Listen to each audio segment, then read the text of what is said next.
के पकड़ दी नचिले नगे नाचे नाची के पकड़ दी नचिले नगे नाचे नाची के पकड़ दी नचिले नगे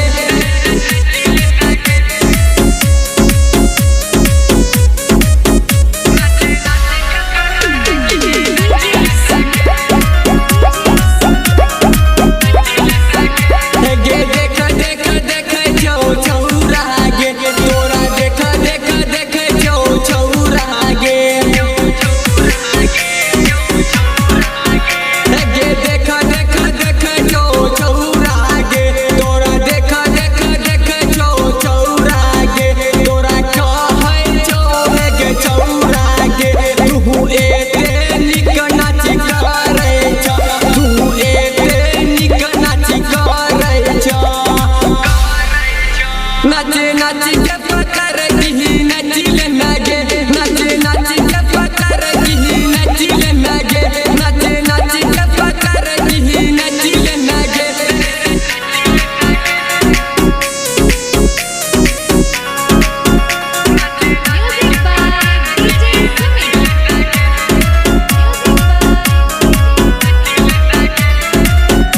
Presenting by Ma Santoshi Recording Studio, Kiratpur.